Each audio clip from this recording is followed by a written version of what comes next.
notre ami Philippe de Dieuleveux a disparu au Zaïre avec 6 autres personnes. L'équipe avait une liaison radio quotidienne avec la France, mais elle n'a donné aucune nouvelle depuis 48 heures.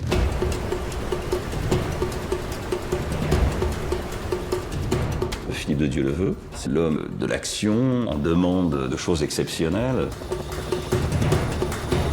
Je ne vais pas tarder à arriver sur le fleuve Zaïre.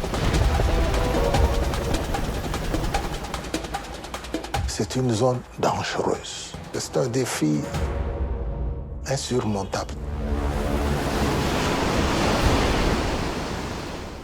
Ils ont disparu, quoi. On n'a plus de nouvelles, ils ont disparu. Donc maintenant, il faut chercher, il faut fouiller. L'un des 2 canaux a été repéré, mais il est vide. L'hypothèse de l'accident est la plus vraisemblable. Oh oui, c'est la quasi-certitude. Si c'est un accident, les corps normalement ne disparaissent pas. On a essayé de nous donner des tas de preuves de la noyade, mais qui ne tiennent pas. La raison pour laquelle M. Dieuleveux était là, c'est laquelle? Pourquoi a-t-on interrompu les recherches? Pourquoi a-t-on essayé de faire passer un cadavre pour un autre? Alors, que sont devenus les membres de l'expédition? Cherche-t-on vraiment à dissimuler quelque chose?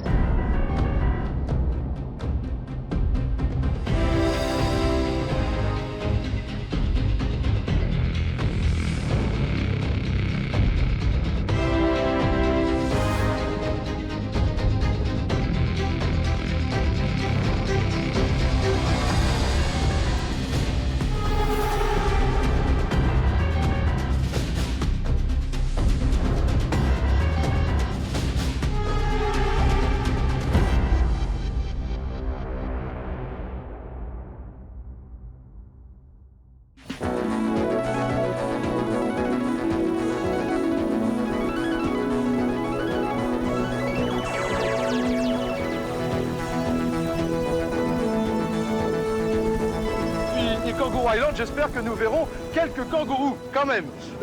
Le point de départ, eh bien, il est fabuleux puisque c'est rocher remarquable. Décidément, la chasse au trésor vous emmènera vraiment partout sur la planète. Bonjour. Bonjour. Fantastique, sir. Thank you for your help. Thank you very much. Tout à l'heure, Philippe. À tout à l'heure.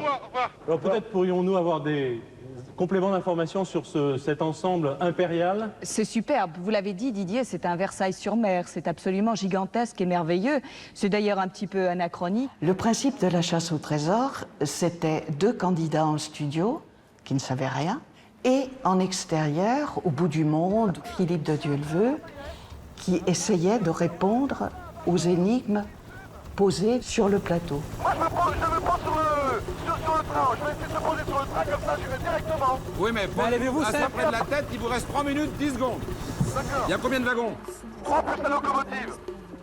Bon, bah, posez-vous juste derrière la locomotive. C'est parfait, le train vient juste de s'arrêter. Parfait. Donc, je vais pouvoir descendre. Alors, il vous reste 2 minutes. Voilà, le passage est posé, l'hélicoptère repart. J'essaie de me tenir un peu parce que... Alors, je cherche maintenant. Non, vous courez à la locomotive. 2 minutes. Je vais voir un gars. Vous pouvez le montrer? Est-ce qu'il a un ruban rouge? Le chef de train me dit oui. Il est où? Hop, là-bas. Où ça? Où est-il? Où est-il? Vite, où est-il? Voilà.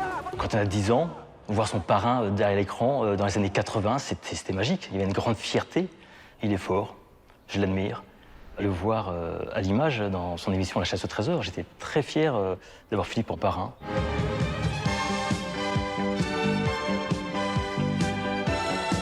Il fait des choses que nous ne savons pas faire. Il court, il saute d'hélicoptère, il saute souvent d'une eau à moins quelques degrés. Bref, avec Jacques-Antoine, il a sans doute fait avancer la télévision. Et dans sa catégorie, c'est indiscutablement le meilleur. Je vous demande d'applaudir le héros, le globe-trotteur, pas comme les autres de la chasse au trésor, monsieur Philippe de Dieuleveux.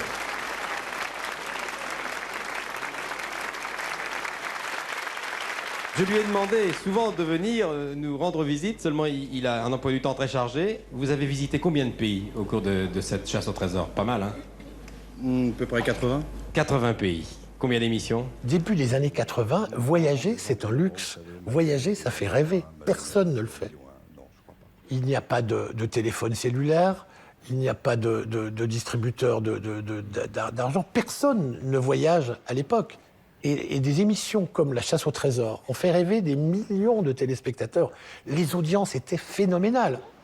Philippe incarnait le grand voyageur. L'opinion publique était fascinée par un personnage qui avait voyagé dans 95 pays. Ça n'arrivait pas. Et c'est pour ça aussi que Philippe a été un tel personnage, un tel héros. On ne résistait pas au charme de Philippe de Dieuleveux. Philippe étant le dernier d'une série de garçons, Philippe avait un caractère très fort, donc c'était plutôt un insoumis de nature. Mais enfin, Philippe était un garçon qui était extrêmement débrouillard, donc il a fait 1001 métiers. C'était un aventurier déjà tout petit, en fait. On sentait ça.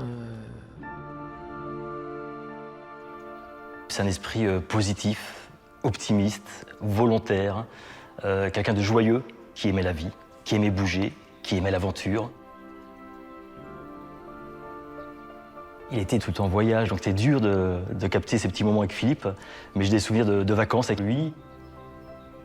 Ces souvenirs, c'est surtout des images, des cartes postales qu'il m'envoyait des 4 coins de la planète. Donc Philippe me faisait rêver.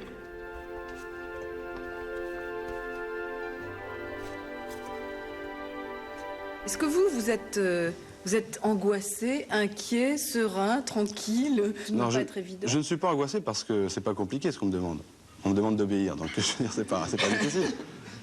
C'est pas difficile, c'est vrai. Je monte dans un hélicoptère, aller à tel endroit, je regarde la carte, ok, pilote, on y va. Ça me semble évident. Moi, je serais déjà très embêtée. Bon, enfin, je pense que mon caractère est fait pour ce jeu. Moi, je m'amuse beaucoup et j'ai envie d'aller justement là où je ne sais pas ce qui va se passer.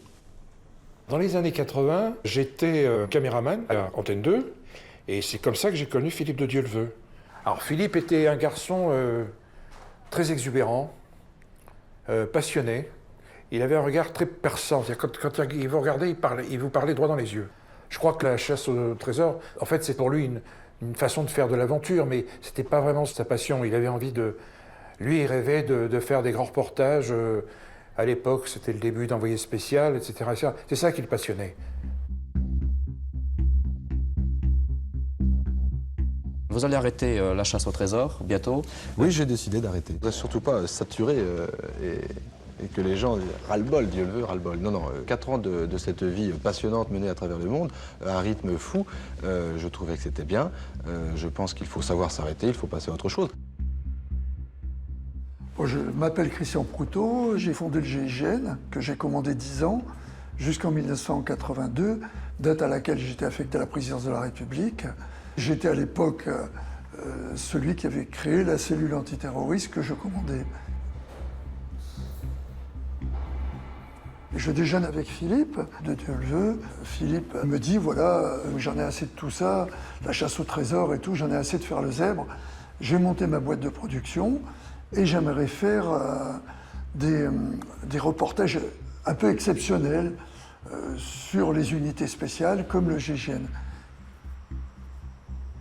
Il m'a dit, mais j'aimerais également voir toutes les unités dans le monde, mais également les opposants politiques, faire des reportages. J'ai rencontré Philippe à travers un copain qui avait organisé dans le sud de la France une chasse au trésor. Et c'est là où j'ai découvert d'ailleurs que la chasse au trésor, c'était plus ou moins, entre guillemets, bidonné. C'est-à-dire que Philippe connaissait les endroits exactement où étaient les objets à découvrir. Il y a une faille, il passe rien dans la faille. Attendez, vous avez raison, stop! Stop.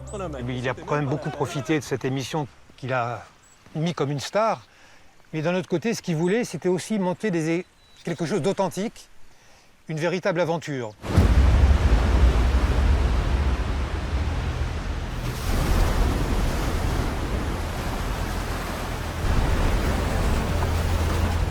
L'expédition Africa Raft, c'est une idée qui germe dans la tête d'un Français d'une 50aine d'années qui s'appelle André Hérault.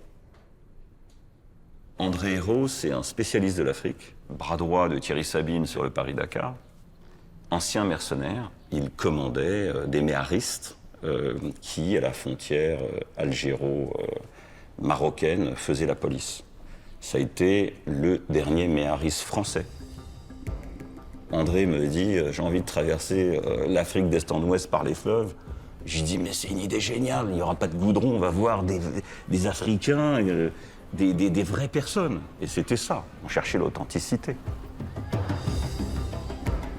Le départ donc, des côtes de Tanzanie, on traverse 8 fleuves et on passe de l'autre côté, donc sur le fleuve Zaïre. Voilà.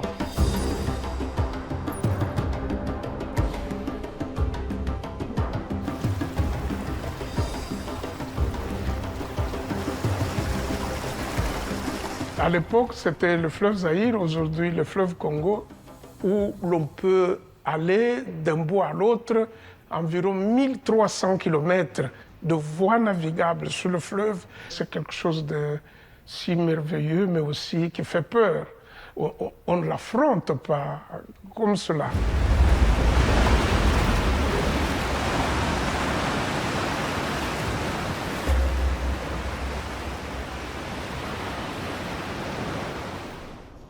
À l'époque de l'expédition, donc en 85, j'ai 25 ans.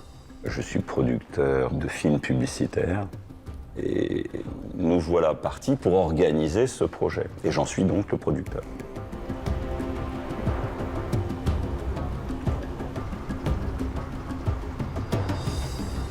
André Hérault contacte Philippe de Dieuleveult, qui est séduit, qui est attiré par l'idée, le concept lui correspond, lui va bien, ça l'amuse. Il voit peut-être aussi une bonne occasion de rebondir après la chasse au trésor. Ce que je vais faire maintenant, c'est retrouver ma liberté, parce que je crois que c'est lorsque l'on est libre que l'on peut faire des choses passionnantes. Et pour 85, j'ai déjà un certain nombre de raids et d'aventures en préparation à travers le monde. Je crois que c'est un nom qui se vend bien, qui vaut de l'or actuellement, Philippe de Dieuleveult. On doit chercher un peu à vous arracher à travers les journaux, la radio, la télévision. J'ai en effet pas mal de demandes. On est face à un garçon extrêmement sympathique, qui a très envie. J'ai rarement vu quelqu'un qui soit avec une telle énergie positive. En plus, c'était l'homme de télé que tout le monde connaissait. Enfin, c'était...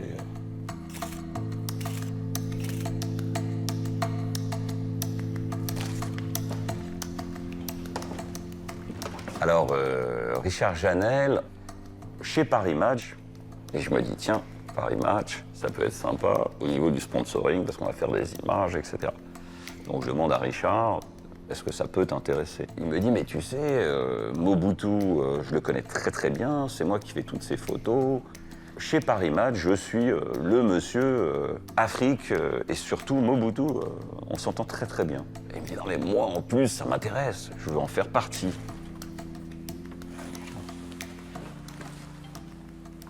Alors il adorait ses enfants et je crois que c'est une des photos qu'il a pris avec sa petite fille que Richard a fait et que c'était dans toutes les ambassades. Ah oui? Oui, vous saviez pas? Tu Non. savais pas? Si. Oui. Richard, moi, je l'ai connu à une réception chez une de mes tantes où il faisait un reportage. Il commençait à faire les grands reportages. Lui, il adorait les reportages un peu de guerre. Il était un peu baroudeur, disons, voilà.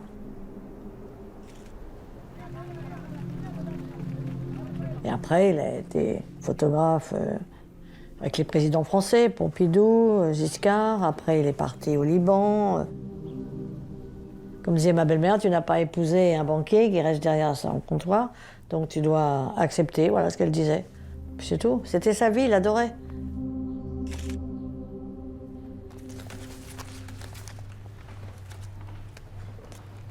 Oh, purée. Alors, Philippe de Dieuleveult a amené Marc Gurnot. Marc Gurnot, c'était un garçon qui était spécialisé dans les radios. C'est quelqu'un qui officiait déjà sur la chasse au trésor. Et puis il y a François Laurenceau qui est le camarade de Philippe de Dieuleveult, son meilleur ami, son ami d'enfance. La personne avec qui il a fait beaucoup déjà de petites expéditions en traversant le Sahara en 4L, etc. Et puis Gérard Daboville intègre le groupe. Gérard, c'est l'homme raisonné, assez technicien.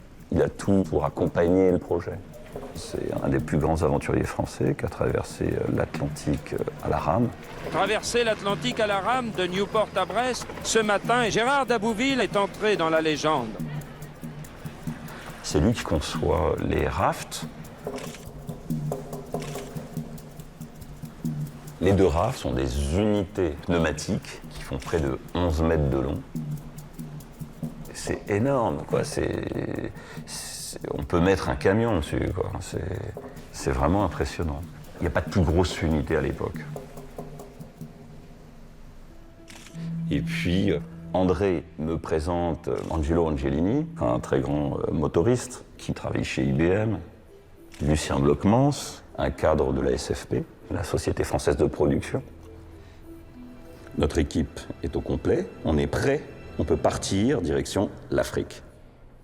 Philippe de Dieulevée, je le connaissais de réputation, parce que comme ambassadeur à Paris, j'avais suivi des missions chasse au trésor. C'est quelqu'un qui était très connu. Et pour le Zaïre, pour le président Mobutu, c'était aussi une façon de promotion touristique du Zaïre. Donc c'est une expédition qui cadrait vraiment avec les intérêts du Zaïre de l'époque.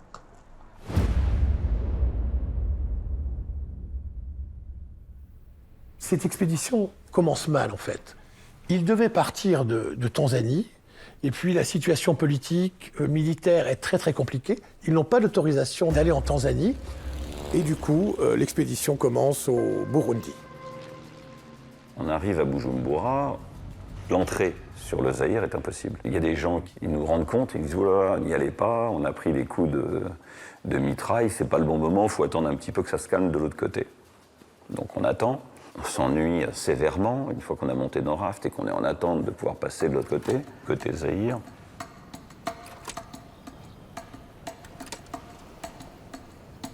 Ils arrivent à 10, il y a un 11e qui va se greffer, Guy Colette, qui n'était pas prévu.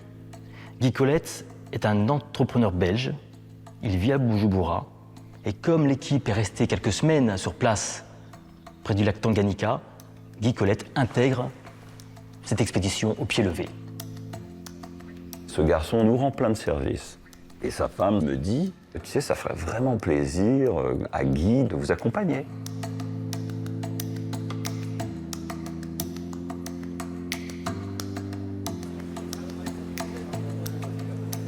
Au bout de 3 semaines, à Bujumbura, des tensions apparaissent dans le groupe.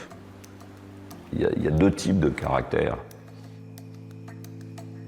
Gérard m'a dit, il y a une mauvaise ambiance, viens, on part. Moi, j'avais des obligations professionnelles, on avait pris trop de retard, il fallait que je rentre. Donc moi, je rentre avec Gérard Daboville sur Paris, reste sur place, Philippe de Dieuleveux, Marc Gurnot, André Hérault, François Laurenceau, Richard Janel, Angelo Angelini, Lucien Blockmans, se joint Guy Colette, et je crois qu'on a l'intégralité de nos hommes qui vont partir sur le côté Zaïre.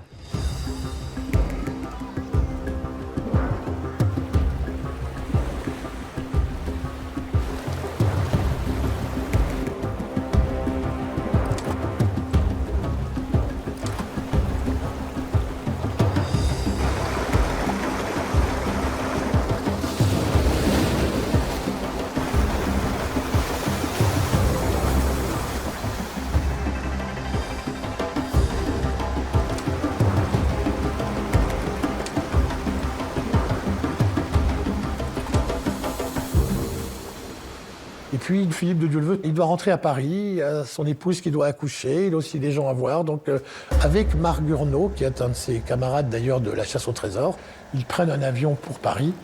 L'expédition continue sans eux, et puis tout le monde se retrouve ensuite à Kinshasa. Philippe doit assister à l'accouchement de son épouse, Diane, qui va accoucher d'une petite fille. Diane, c'est l'amour de toujours, l'amour de jeunesse de Philippe. Ils se sont rencontrés à l'enfance, ils ont passé leur adolescence ensemble, ils ont eu le même goût du voyage, ils ont traversé le Sahara. C'est une femme avec laquelle il a tout vécu. Elle est sa conseillère, elle est son...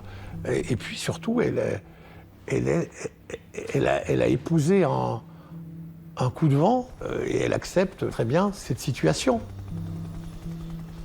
Mais à cette période, quand il remonte à Paris, il n'est pas bien. Mon père l'aura au téléphone. Il me dit, ouais, je repars demain, mais c'est pas bon, c'est pas bien. Qu'est-ce qui se passe? Et Philippe n'était pas bien du tout. Il me dit non, c'est une expédition qui est mal foutue, je la sens pas. Mais j'ai dit, mais pourquoi tu repars? Puisque Diane, ta femme, accouche dans 8 jours. Oui, mais je dois repartir. Nous avons déjeuné ensemble avec Philippe de Dieuleveux. Il me dit oui, je suis revenu. En plus, c'était l'occasion parce qu'il fallait refaire le point sur certaines choses, ramener des images. Pendant le déjeuner, je ne l'ai pas trouvé dans son assiette. J'ai trouvé... On discute, j'essaie de le faire parler. Et je parle donc des Rapides. Je dis, mais là, les choses sérieuses commencent. Et il me dit, non, c'est pas ça. Quand il est revenu en France, là, j'ai senti qu'il y avait un énorme changement. Sur place, ça s'est très mal passé entre l'équipe, parce qu'il y avait André Hérault. Moi, il m'en a parlé, il m'a dit que c'est un fou, enfin, c'est un facho, il y avait une ambiance détestable. Du coup, il y avait les deux cataraphes qui étaient séparés. Il y avait le cataraphe de Hérault et le cataraphe de Philippe qui était bon. Mais Philippe était quelqu'un d'honneur. C'est-à-dire c'est quelqu'un qui n'aurait jamais abandonné une expédition, même si franchement, cette deuxième partie de l'expédition, il n'a vraiment pas envie de la refaire.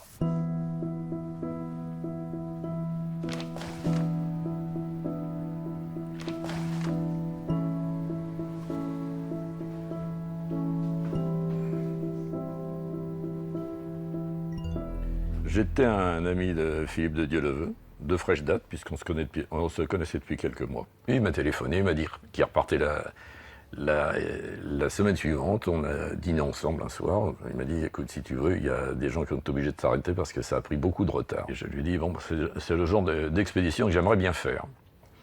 Donc je lui ai dit, écoute, moi je suis partant. À l'époque, je vivais seul, donc j'avais pas d'attache. Et je me dis, je vais en profiter. Et puis finalement, Philippe n'attend pas que son épouse accouche, l'appel du large, l'appel de l'aventure. Mais ça, c'est tellement Philippe de Dieuleveux est plus fort que tout. Et il retourne retrouver ses copains, direction Kinshasa.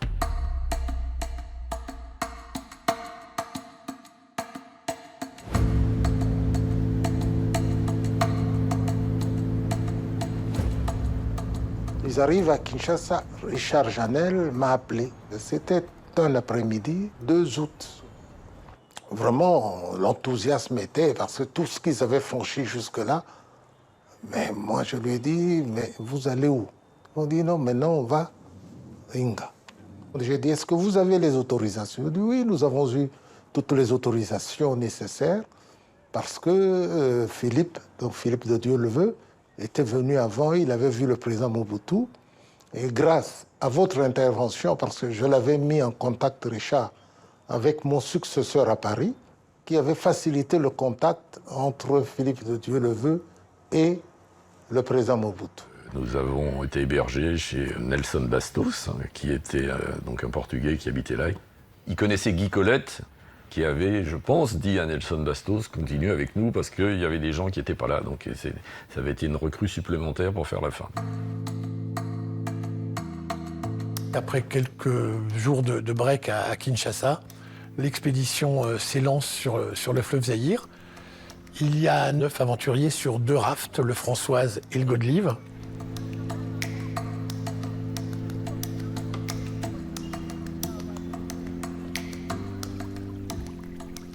On a quitté le yacht club, on est parti, on a commencé à naviguer sur le Pool.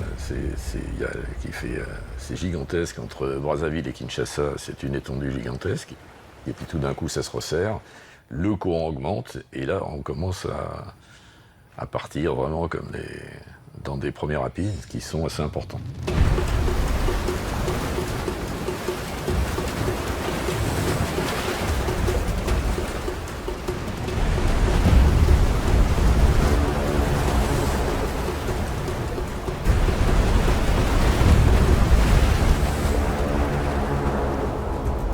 On trouve que c'est un peu plus fort que ce à quoi on s'attendait. Les bateaux résistent bien, tout se passe bien, on est très secoué.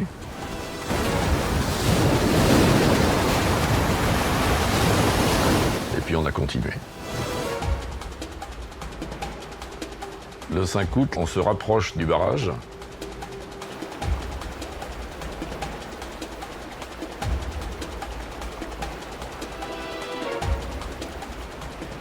Imaginez un peu le barrage et puis presque une centaine de mètres de dénivellation. Et le débit, 40 000 mètres cubes par seconde. C'est le deuxième après l'Amazone. En plus, une zone stratégique qui était située à la frontière avec l'Angola.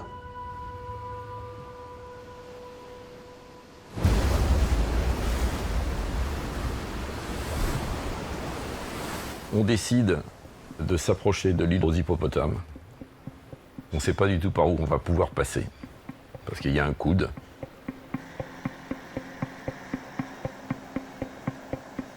On amarre les bateaux, on part faire une reconnaissance à pied, et on voulait voir de l'autre côté par où on pouvait passer.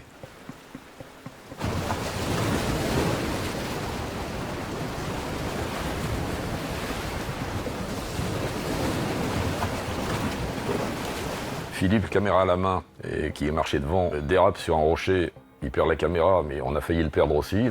On a été obligé d'aller chercher des cordes pour le ramener sain et sauf, et là on a compris qu'on rentrait dans un truc très difficile. Le soir, on a discuté, c'était un peu, il faut reconnaître que les gens, c'était moins joyeux le soir. Les gens pensaient, est-ce que je vais le faire, est-ce que je vais pas le faire le lendemain. Après, chacun s'est retrouvé dans la tente où il était. Moi, je partageais celle de Philippe et de François. On en a discuté tous les trois.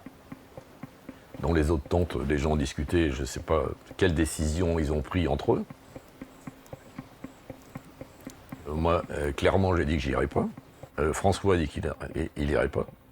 Et le lendemain matin, quand on s'est levé, on a préparé le petit déjeuner, etc., etc. Et puis, voilà, la discussion est venue, on y va pas.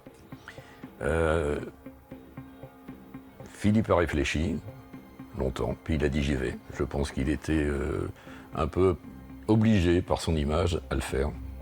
Ensuite, les autres ont suivi, les uns derrière les autres.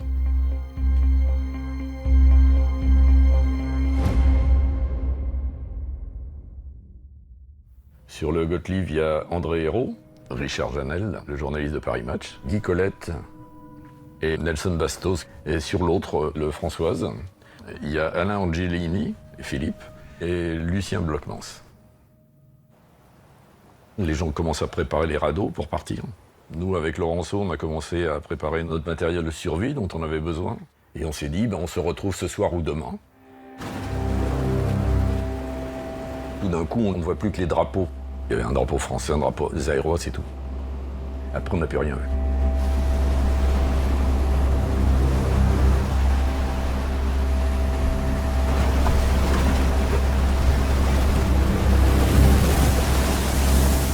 François et moi, on s'est dit, bon, maintenant, qu'est-ce qu'on fait pour sortir de cette île? On a commencé à faire le tour, à marcher un petit peu, et tout d'un coup, on a vu un type sur une chambre à air de camion. Un pêcheur. On lui a fait des signes, on a réussi à expliquer tant bien que mal qu'on voulait traverser. Alors moi, le matin, je devrais aller voir mes filets là où on a vu les Blancs. Et quand je suis arrivé au niveau du pont d'Ingahin, il y avait des militaires qui m'ont dit il ne faut jamais aller passer, on a vu des Blancs passer, on ne sait pas, ils ont quel problème. Moi j'ai dit non, moi je dois y arriver parce que il y a mes filets, j'ai fait la pêche là-bas. Ils m'ont dit, bon, ça va, au cas où vous mourrez, ce n'est pas notre problème. En descendant, j'ai aperçu 2 Blancs seulement. Je les ai salués. Bonjour, monsieur, bonjour. Mais qu'est-ce que vous faites? Non, non, on a l'expédition française, mais on nous a dit que vous êtes au nombre de 9. Où sont les autres? Les autres sont déjà répartis. Et vous, comment est-ce que vous allez arriver à Inga? Oh non, bon, on ne sait pas, peut-être, on va se débrouiller. Vous allez vous débrouiller comment? J'ai dit, bon, je vais vous aider. Aider comment? Avec la chambre à air. Le premier dit, est-ce qu'on nous n'allons pas mourir ici? Non, vous n'allez pas mourir. Ça, c'est la chambre à air que j'ai utilisée. La chambre à air, malgré qu'il n'y a pas de l'air. Alors, on est arrivé à Inga, il a pêché les Blancs, il a pêché les Blancs. Les Blancs qu'on disait, les voilà. Je les ai remis aux mains des autorités. Ils sont remontés à la cité.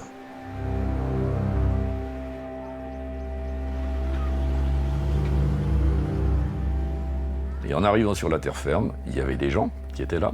Et 5 minutes après, il y a la police zaïroise qui est arrivée. On leur a dit qu'on était en train de faire une expédition, qu'on avait tous les papiers nécessaires. Moi, j'avais une copie. On était inquiets de ce qui avait pu arriver aux autres. Ils nous ont posé des questions. Ils n'avaient ni queue ni tête et pourquoi on faisait ça. Et puis, on a passé la soirée là-dessus. C'est l'armée qui nous a descendus en voiture à Matadi.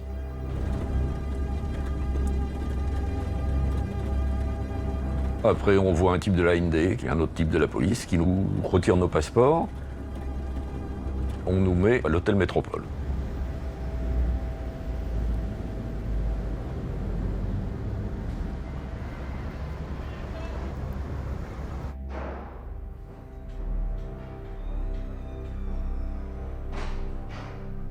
On nous interdit de sortir. Notre premier souci, c'était de réussir à prévenir l'ambassade de France, de réussir à prévenir les militaires français qui étaient en poste à Kinshasa. On avait affaire à des gens qui étaient très inquiets de ce qui s'était passé, qui a priori avaient peur de ce qui s'était passé, plus pour eux que pour nous. Donc notre souci à nous, c'était d'essayer de prévenir. Et le soir, on n'a pas pu le faire. Il n'y avait pas de téléphone, il n'y avait pas de truc, etc. Donc on a passé la nuit, on n'a pas très bien dormi. On avait un mode opératoire qui était très simple.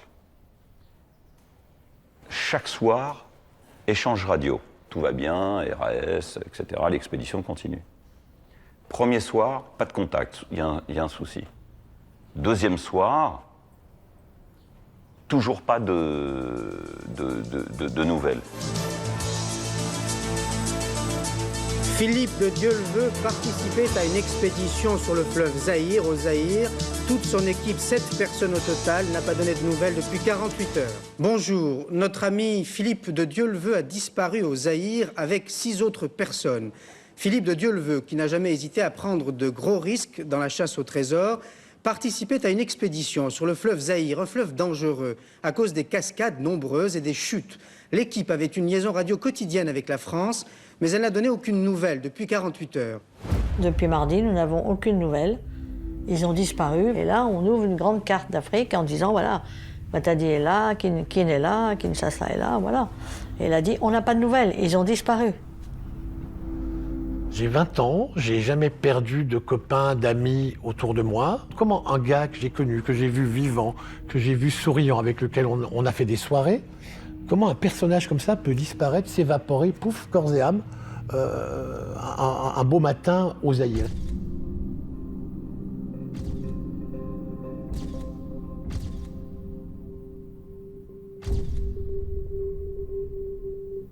La disparition de Philippe de Dieuleveux, ça a été un choc pour tout le monde, évidemment. Moi, je me souviens parfaitement. J'étais sur une petite route de Dordogne. Je l'ai entendu à la radio. Et ça a été un choc épouvantable. Il y avait évidemment l'absence de nouvelles de tous les membres de l'expédition. Une grande incertitude, oui. Complètement.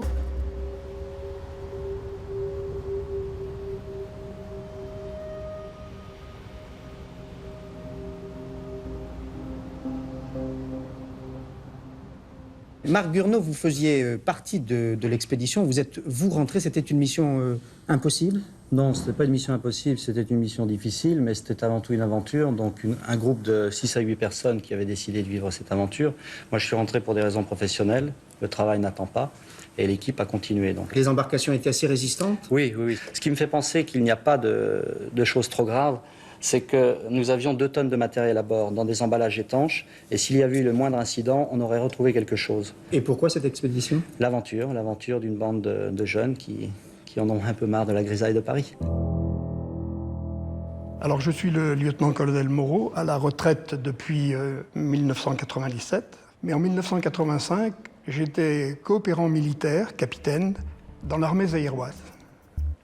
Il faut savoir qu'en 1974, entre Giscard d'Estaing et Mobutu, des accords de coopération ont été signés pour la création d'une brigade parachutiste.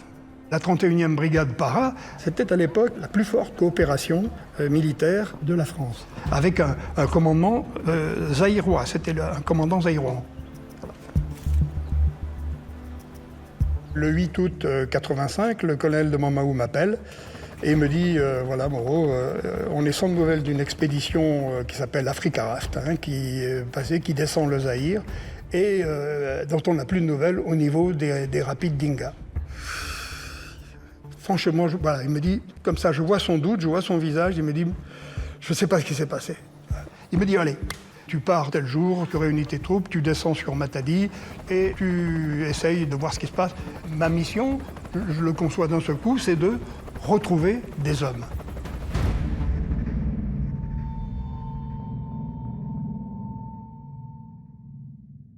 Et là, je découvre le fleuve Zaïre et je regarde. Et là, c'est ma première sidération, quoi. Là, je regarde tout ça jusqu'à l'île aux hippopotames. On voyait bien de l'endroit où j'ai machin, l'île aux hippopotames au fond, les rochers, les rapides, tout. Là. Je vois cet énorme défilement d'eau, des vagues déferlantes à gauche, à droite. C'est un spectacle hallucinant, quoi. J'ai jamais vu ça. Devant moi, c'est un enfer d'eau.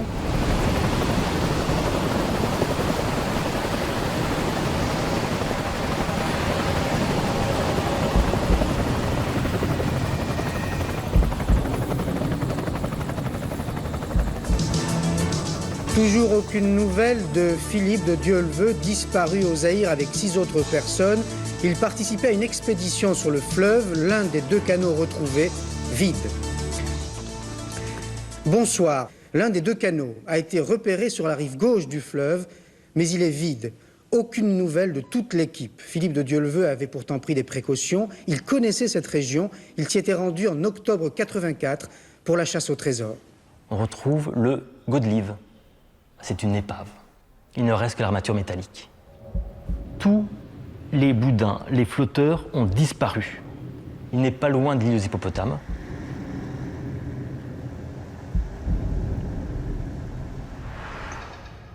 Donc François, Laurence et moi-même, on remonte à Inga et on nous indique l'endroit où le bateau a été retrouvé. On va survoler l'endroit. Moi j'étais dans l'hélicoptère, François ne l'était pas.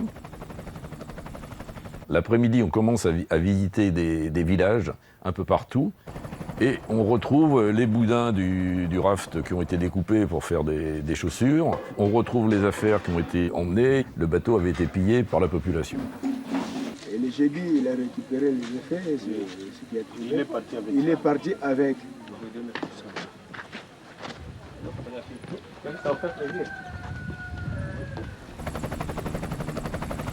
Le 9, on retrouve le raft Françoise, le raft de Philippe, accosté dans les rochers, intact.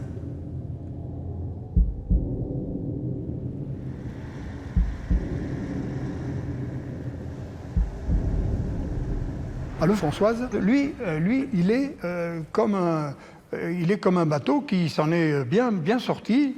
C'est le bateau où se trouvaient Philippe de Dieuleveux et puis Angelo Angelini et Blockmans. Le poste radio, l'antenne est intacte.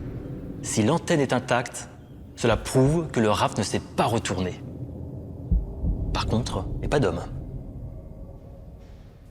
Tous les hélicoptères existants sont sur place. L'armée fait tout ce qu'elle peut. Elle a envoyé des gens à terre pour prospecter. L'hélicoptère s'est maintenant posé dans tous les villages qui sont dans la région concernée. L'endroit où les bateaux ont été retrouvés, c'est un endroit où il n'y a pas de forêt. En montant au-dessus du fleuve, il y a des chemins de brousse un peu partout, il y a des pêcheurs partout, il y a des villages partout, et tous les villages ont été visités en hélicoptère, on a interrogé toute la population, donc il est impossible qu'ils soient dans un village sans que ça se sache. À un moment, on se dit, c'est pas possible. Il y a dû se passer quelque chose. Après, par la suite, on se dit, comment on peut prendre autant de corps et qu'ils ne reviennent pas? Daboville et 2 autres explorateurs sont partis pour le Zaïre afin de rechercher eux aussi cette expédition perdue. Marc Gurneau, Gérard Daboville et moi-même, on se devait de mettre les choses en route pour aller les chercher. C'était l'arrangement qu'on avait dans l'équipe. On arrive à Kinshasa, et là, on nous apprend que le colonel de Montmahou a été sur les rapides pour chercher nos camarades. À plusieurs reprises, il nous dit qu'il y a quelque chose qui sent pas bon, que lui est très touché par ce qui vient de se passer. On ne sait pas ce qui s'est passé. Il ne dit pas les choses parce que peut-être il ne le sait pas, mais moi, je relate juste ce dîner où on sent qu'il y a quelque chose qui ne va pas.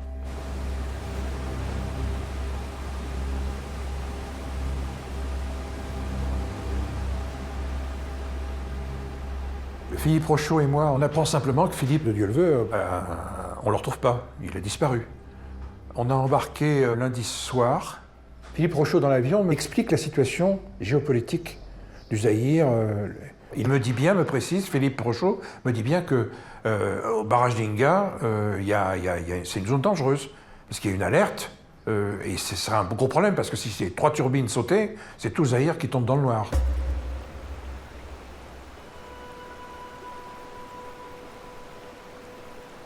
Le site Tinga est toujours en alerte, minimum, parce que c'est une cible potentielle. Et vu l'étendue, une cible facile. Inga produit 2000 mégawatts. Alors quelqu'un qui sait neutraliser Inga, neutralise Kinshasa et l'ennemi. C'est pour cela qu'il y a toujours des militaires, des gens de renseignement, etc. Ça, c'est normal.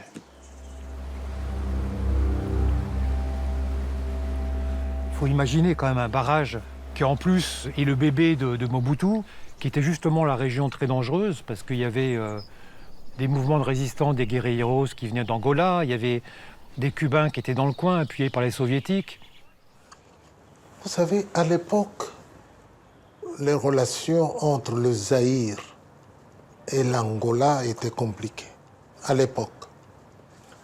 Vous savez que le président Mobutu soutenait l'UNITA de Jonas Savimbi. Et du côté angolais, il y avait le président Neto qui avait fait venir des Cubains. Nous sommes en période de guerre froide.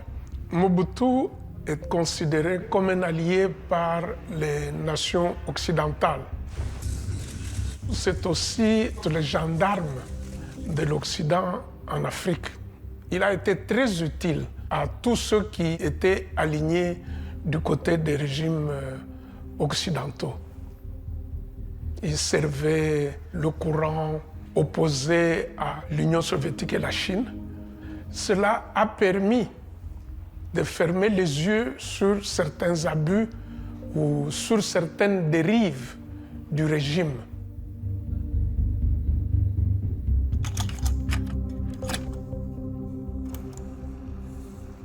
C'est au bout de 10 jours qu'un de mes camarades officiers me dit « Tiens, ton frère, il fait parler de lui, il fait de la pub, il est au Zaïre, il a disparu, on le recherche et tout. » J'appelle donc Diane, la femme de Philippe, qui venait d'accoucher, et je lui dis « Oh là, ce qui se passe n'est pas normal. Je vais demander à Paris l'autorisation de partir au Zaïre pour enquêter. Ce qui se passe n'est pas normal. » Et Diane, au téléphone, me répond « Ça sert à rien de partir, ça sert à rien. » Je dis « Quoi? Ça sert à rien? Mais Philippe, c'est mon frère, et j'y vais. »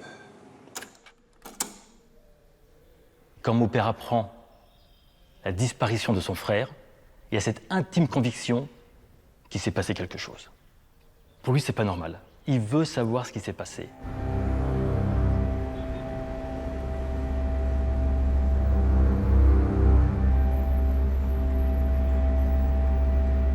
Alors, quand on est arrivé à Kinshasa, la première chose qu'on a faite, c'est d'aller au consulat de France, qui était juste à côté. Et là, on a rencontré alors un monsieur, un consul, je sais plus, je crois qu'il s'appelait Dupin, qui était extrêmement désagréable avec nous, qui nous a demandé qu'est-ce qu'on fichait là, et vous n'y arriverez jamais, vous allez être sans arrêt embêté. Et vous savez, pour nous, de toute façon, ils se sont noyés. Et la rapidité de sa réponse sur le fait qu'ils se soient noyés nous a quand même un peu surpris. Et quand on demandait des preuves, il nous disait « ça viendra ». Et là, on a pris la route d'Inga.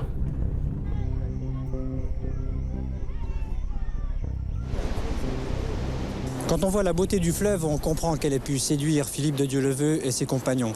Nous sommes ici au niveau des chutes de Yalala. Et là, normalement, les corps devraient arriver et rester bloqués par les rochers. C'est en effet là que les pêcheurs retrouvent généralement les victimes qui ont été tuées par le fleuve en amont. Hélas, pour l'instant, aucune découverte d'un corps qui aurait pu nous permettre de déterminer les circonstances exactes de ce drame. Le gouverneur d'Inga nous dit, écoutez, on connaît quelqu'un qui a été témoin, mais on connaît un Zaïrois qui éventuellement pourrait vous aider. Donc ils sont allés le voir, ils ont dû palabrer quelque temps, et finalement le soir, le Zaïrois en question est venu. J'avais pris les jumelles cette fois-là, j'ai pu remarquer l'embarcation. Tout de suite, je n'ai vu personne, mais 5 minutes après, j'ai vu quelqu'un sortir de l'embarcation, aller vers la rive, revenir dans l'embarcation, prendre un sac et retourner sur la rive. Après, alors, j'ai vu 2 personnes debout dans l'embarcation qui rangeaient des sacs jaunes. Et là, ils avaient l'air blessés, ils avaient l'air en difficulté physiquement? Non, comme vous le voyez sur place ici, je ne peux pas dire exactement s'ils étaient en difficulté. Il m'a semblé qu'ils étaient à l'aise. Physiquement, celui qui a quitté l'embarcation pour aller jusqu'à la rive, apparemment, de loin, vous voyez la distance vous-même, il semblait être à l'aise physiquement.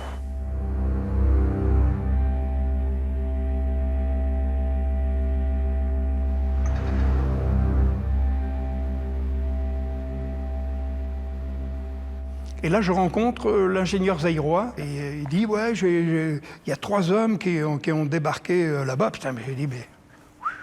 J'ai dit, t'as vu 3 hommes débarquer là-bas, t'avais des jumelles. Ouais, j'ai de mauvaises jumelles. D'accord. Un est resté à bord. Oui.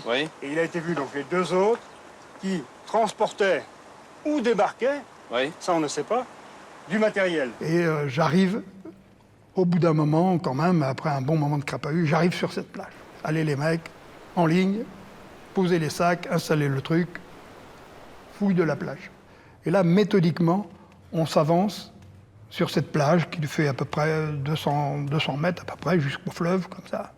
Donc là, déjà, dans le contact radio, on me demande de nous mettre torse-poil. Pourquoi torse-poil? Parce qu'ils allaient pouvoir essayer de voir si on pouvait discerner un blanc d'un noir.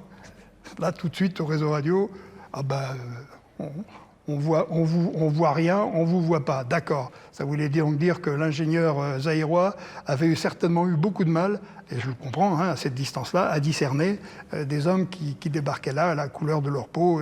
Voilà. Et puis d'un seul coup, mon capitaine, venez voir. Et là, on commence à trouver sous les rochers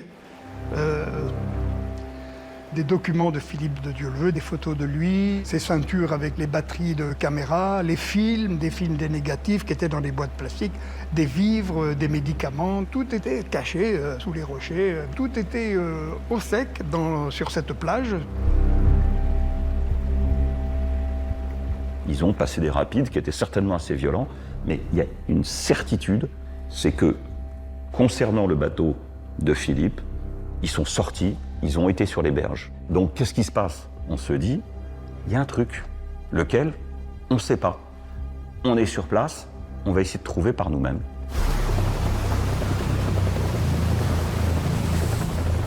Daboville, avec Thierry Sadoun et Marc Gurnaud, loue un hélicoptère pour pouvoir se rendre sur les rapides d'Inga. Sur place, à Inga, Daboville raconte qu'il a recueilli un témoignage d'une personne qui lui certifie avoir vu le Françoise passer sans encombre les rapides, et ensuite, entre 2 rapides, dans une partie plus calme, avoir vu les 3 aventuriers se jeter à l'eau. Sur place, qui je rencontre? Philippe Rochaud et son caméraman Patrick Voix. Et nous voilà à faire les recherches ensemble. Et au bout d'un moment, il y a des policiers qui viennent vers nous. Ils disent « Mais qu'est-ce que vous êtes venus faire ?» etc. Nous, on cherche l'expédition Africa Raft, etc. Alors ils disent « Ah oui, mais nous aussi, on les cherche. » Vous les cherchez depuis quand?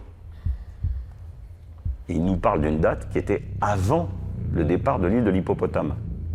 Ce qui veut dire que très certainement, ces gens-là recherchaient notre expédition avant qu'elle ait disparu. Il faut trouver des explications, mais on n'en trouve aucune, parce qu'on ne retrouve aucun des aventuriers, ni mort, ni vivant.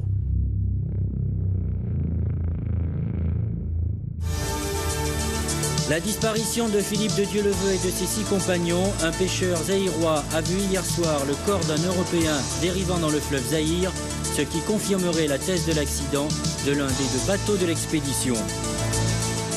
Voici maintenant au téléphone ce que peut dire pour l'instant le vice-consul de France sur cette découverte. Le corps a été repêché à Boma. Alors Boma est une localité qui se trouve à 30 km de Matadi. Pour nous, la thèse de l'accident nous a paru depuis le départ comme la plus vraisemblable. Reste, si vous voulez, à examiner le noyé. Qui sera identifié ensuite comme étant celui de Guy Colette. Sur la base de ce corps, on va essayer de liquider l'affaire en disant, bon, voilà, vous voyez, on en a retrouvé un, il s'est noyé. On a pu identifier formellement le corps grâce à une chaînette en or qu'il avait autour du cou. Vous voyez, donc ils se sont noyés.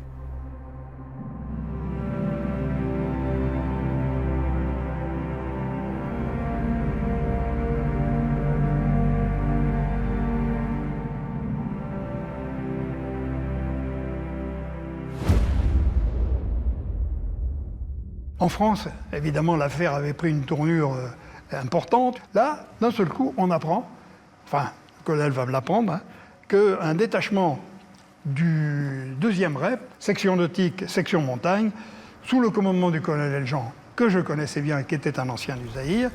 Et donc tout ça, ça arrivait par C-160, hélico Puma et tout le matériel démonté dans le sens là, ça atterrissait à Kinshasa. En fait, on envoie la France cette fois-là. Et en dernière minute, une information exclusive RTL, le président du Zaïre, le général Mobutu. Le président de la République française m'a transmis sa demande pour l'envoi d'une équipe de militaires français pour aller enquêter sur... Ça n'a même pas traîné une seconde, ma conscience étant tranquille. Et le colonel Mobaoui me dit, Moreau, tu vas repartir comme conseiller technique de cette expédition de recherche, prépare-toi, tu pars demain matin. Allez, je représente, je refais le machin, et cette fois-ci, j'emmène ma caméra.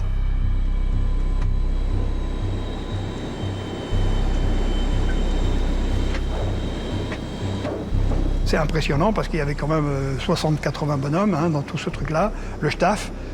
Là, on avait des moyens importants pour partir faire la 2e partie des recherches.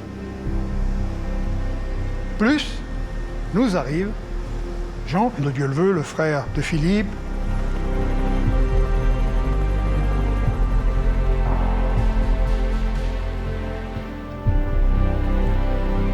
Et ils vont aller sur l'île aux hippopotames. Et là, mon père va marcher sur ce sable que Philippe a foulé quelques semaines avant.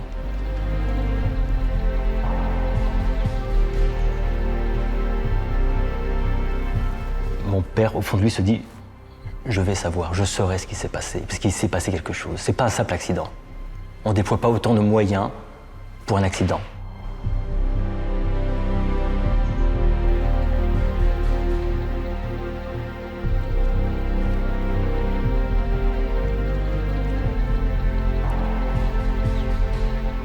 Et Jean a passé combien de temps là-bas quand il est parti? Oh, 4-5 jours. Pas plus? Oh non, pas plus. Bah, tu sais, il était indésirable là-bas. Hein. Oui. Il était bloqué, il y avait l'armée française qui le surveillait de près. Bon, enfin, ils ont été plutôt mal accueillis et ils se sont sentis qu'ils étaient pris en charge par l'armée. Plus que mal accueillis. C'était les guidés. C'était des officiers français, on leur confisquait leur passeport. C'est pas les Zaïrois qui leur ont confisqué leur passeport, c'est le consul de France à Kinshasa. La mission de ces hommes que j'ai vus lorsque j'étais sur place était simplement de rechercher dans le fleuve des noyés. L'idée en envoyant ces hommes sur place, c'était quoi? C'était de faire le ménage? Uniquement pour, je dirais, pour calmer la France. Philippe de Dieuleveux était connu, mais il ne faut pas l'oublier, ils étaient 7, il n'y avait pas que Philippe. Il était connu, il était aimé. Donc la France s'inquiétait de ce qu'était devenu Philippe de Dieuleveux. Donc pour calmer l'opinion, on a envoyé des troupes pour rechercher uniquement des noyés.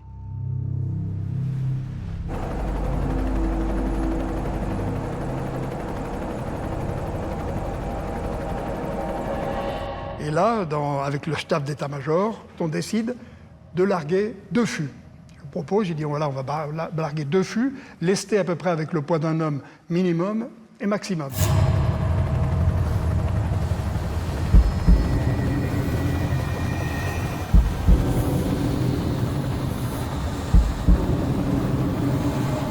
Donc on voit bien le cheminement des fûts, et on voit les moments où ces fûts sont engloutis en dessous des vagues déferlantes, des vagues en portefeuille comme ça, et puis dans une qui reparaissent 100 mètres plus bas, parce qu'évidemment il y a de l'air dans un truc, c'est un bouchon, donc il est remonté. Un corps ne remontera pas.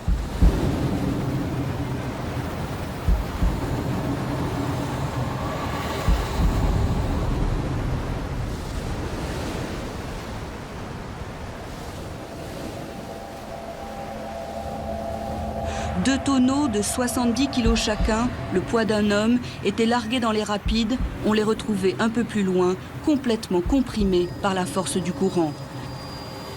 L'expérience a définitivement convaincu l'armée qu'il n'était plus nécessaire de poursuivre les recherches. Maintenant, on a vraiment la certitude que les chances de retrouver Philippe de Dieuleveux et les membres de son équipe est quasi nulle. L'hypothèse de l'accident est la plus vraisemblable. Oh oui, c'est la quasi-certitude.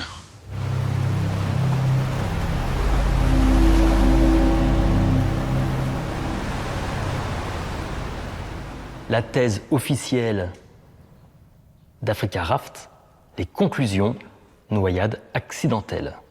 C'est clair, c'est net, il n'y a pas de discussion. Aucune autre thèse ne doit être abordée. Où sont les corps ? Il n'y en a pas. On a retrouvé un seul. Mais votre frère est noyé, vous le savez bien. Ah, je dis non.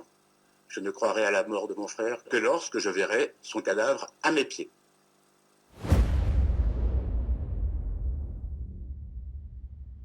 Quand on parle à la radio, je ne sais plus par quel média, on apprend qu'un corps a été retrouvé. Ah non, Jean, il a reçu un télégramme du vice-consul de France à Kinshasa. Oui, ah oui. Oui, c'est le vice-consul de France à Kinshasa, Monsieur Dupin, D-U-P-I-N, qui a envoyé ce... Le corps de votre frère a été identifié. Veuillez prévenir votre famille, nous indiquer le lieu d'inhumation et nous procéderons au rapatriement du corps.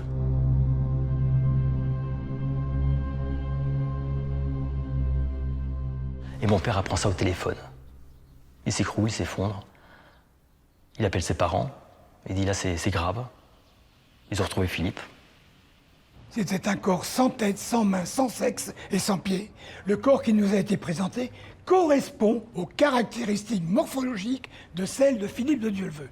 Philippe faisait 1m70, vous enlevez la tête, ça fait 1m50, voilà, correspond. Et à partir de ça, le vice-consul nous dit « le corps de votre frère a été identifié ». Oui. Je demande une contre-autopsie qui a lieu à l'IML de Paris, l'Institut médico-légal de Paris. Je vois ce corps, sans tête, sans main, sans sexe, sans orteil. Quand Jean a obtenu le rapatriement de ce fameux corps à l'Institut médico-légal de Paris pour contre-autopsie, on a découvert que voilà, ce corps c'était un rôti, quoi. Les radios de Philippe ont été retrouvées, comparées à celles de ce corps, et formellement, les médecins légistes, désignés par le procureur de la République, me disent « ce n'est pas Philippe de Dieuleveux ». Quelle conclusion en tirez-vous? Une machination. C'est un faux corps, c'était pour enterrer l'affaire.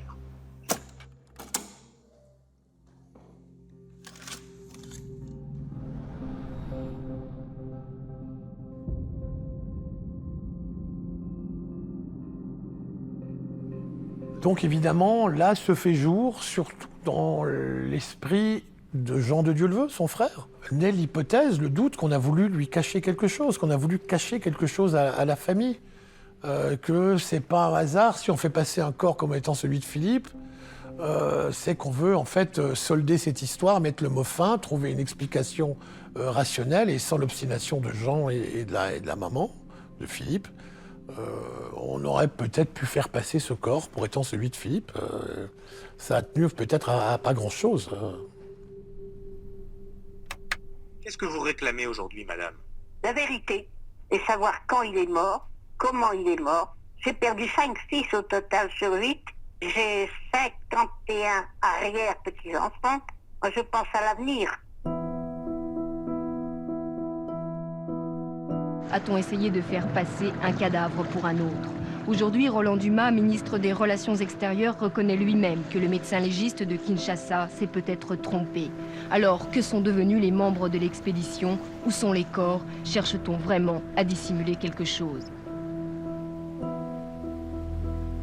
Je ne sais plus sur quel plateau je suis interpellé par quelqu'un qui me dit « Monsieur de Dieuleveux, voici le téléphone pour vous. » Allô, Monsieur de Dieuleveux, ici Jean-Pierre Elkabbach. Ne quittez pas, je vous passe Monsieur Roland Dumas, ministre des Affaires extérieures. Étrangère. Monsieur de Dieuleveux, ne vous faites aucune illusion. Votre frère a été bouffé par les crocodiles, ainsi que ses amis.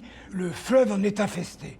Je lui coupe la parole, je lui dis « Monsieur le ministre, ce que vous ignorez, c'est que j'ai 13 ans d'Afrique noire derrière moi. Je connais parfaitement les mœurs des crocodiles. En aucun cas, ils ne vivent dans les rapides. » Clic, clic, clic. On avait raccroché.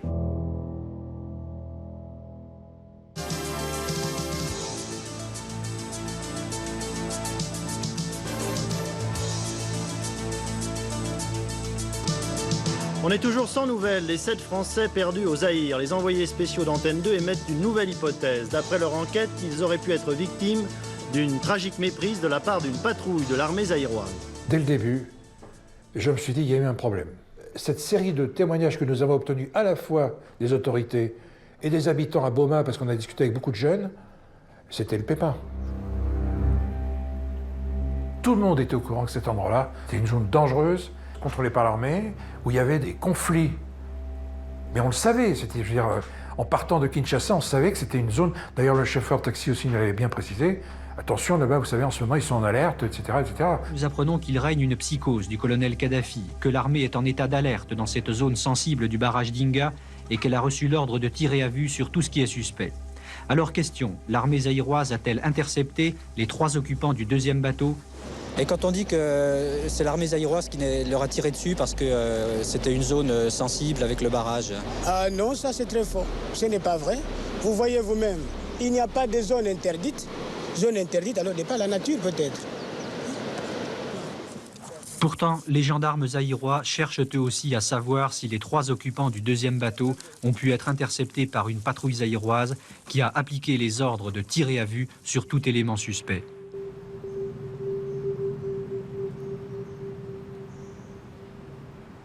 On se fait virer d'Inga. On nous dit qu'on n'a plus besoin de nous, il faut qu'on parte. Il faut qu'on remonte à Kinshasa. Donc, avant de prendre l'avion, les Zaïrois nous imposent, me font écrire un papier comme quoi je n'ai rien vu et je n'ai surtout pas entendu de coup de feu. Quand on vous fait signer une déposition comme quoi vous n'en avez pas entendu, c'est forcément qu'il y en a eu, mais bon.